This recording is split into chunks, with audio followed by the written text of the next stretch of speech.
আরিয়াদহ কাণ্ডে ধৃত জ্যান সিং এর পেল্লায় সাদা রঙের বাড়ি ভেঙে ফেলার নির্দেশ দিয়েছে আজকে আদালত। আদালতে স্পষ্ট নির্দেশ, বাড়ি ভেঙে ফেলতে হবে এবং তারপর 8 সপ্তাহের মধ্যে পুরসভাকে এই সংক্রান্ত রিপোর্ট আদালতে জমা দিতে হবে। পুরসভার সহযোগিতা ছাড়া এত বড় বাড়ি তৈরি হয় কিভাবে, প্রশ্ন তুলেছে আদালত। কামারহাটি পুরসভার আইনজীবীকে উদ্দেশ্য করে এই মন্তব্য বিচারপতি গৌরাঙ্গ কান্তের।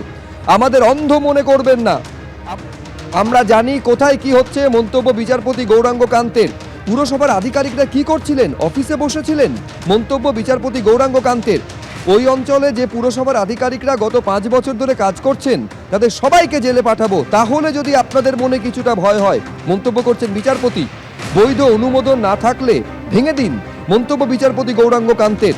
ওই ধরনের অবৈধ নির্মাণের কারণে সাধারণ মানুষের পরিষেবা পেতে অসুবিধে হয়, মন্তব্য আদালতের। বাড়ি ভেঙে খেলার মাঠ করে দিন, মন্তব্য করছে আদালত। ওই জমি যে ব্যক্তির নামে রয়েছে তাকে এখনো খুঁজে পাওয়া যায়নি, আদালতে দাবি করা হয়েছে পুরসভার তরফে। এখন 1976 সালের একটি প্ল্যান দেখিয়ে বলা হচ্ছে যে এটাই আসল বৈধ প্ল্যান। আমাদের কাছে অত পুরনো নথি নেই, আদালতে এই মর্মে সওয়াল করেছে পুরসভা। আপনাদের মনে হচ্ছে এটা 1976 সালের প্ল্যান অনুযায়ী তৈরি হওয়া বাড়ি? পুরসভাকে উদ্দেশ্য করে মন্তব্য বিচারপতি।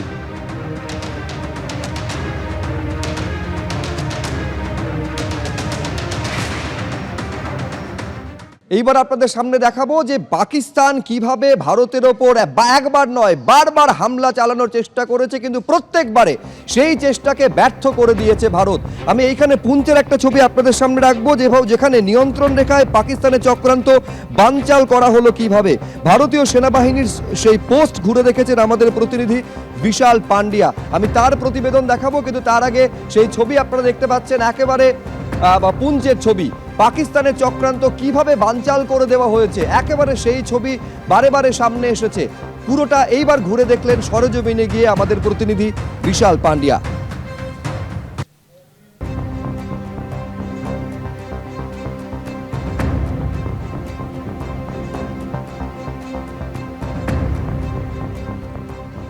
एलओसी पर हम अपनी पहली पोस्ट पर इस वक्त मौजूद हैं। भारतीय सेना के जवान हमारे साथ में हैं।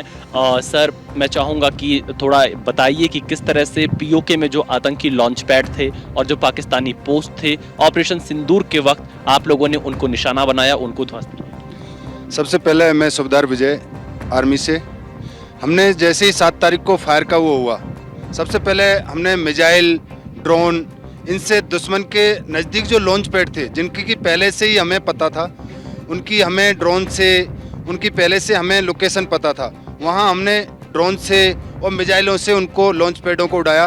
साथ ही जैसे ही सीएफपी हुई, सीज फायर वॉल्यूशन पहले दुश्मन ने किया, सीज फायर वॉल्यूशन का हमने जैसे ही जवाब दिया तो सबसे पहले हमने दुश्मन के नज़दीक पोस्टों पर धुआंधार फायरिंग करके उनको बुरी तरह नष्ट किया। तो मैं चाहूँगा जरा एक नज़दीक पोस्ट हम अपने कैमरे से अगर दिखा पाएँ, थोड़ा सा बताएंगे कौन सी पाकिस्तान के सबसे सर, जो इधर से तकरीबन 700 से 800 मीटर जो पोस्ट दिखाई दे रहा है वो दुश्मन का सोकर फॉरवर्ड पोस्ट है।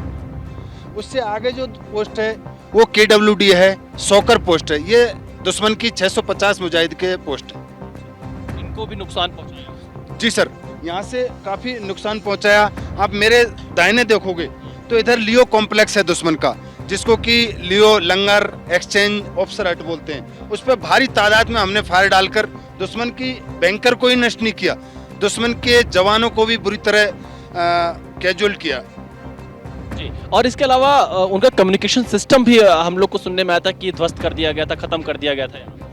देखो, कम्युनिकेशन सिस्टम का जो हमारे इंट या सोर्स हैं उनसे पता लगता है कि जहां हमारे पोस्ट के नज़दीक जो भी कम्युनिकेशन सिस्टम होगा उनका वहां जाकर बम गिरेगा या जो भी वो गिरेगा तो उससे निश्चित है कि कम्युनिकेशन सिस्टम तो खत्म होना है। कहा जा सकता है कि भारतीय सेना की ताकत के आगे पाकिस्तान एक बार फिर घुटनों पर आया। कैमरामैन मेहरबान सिंह के साथ Vishal Pandey, ABP news, Poonch, LOC।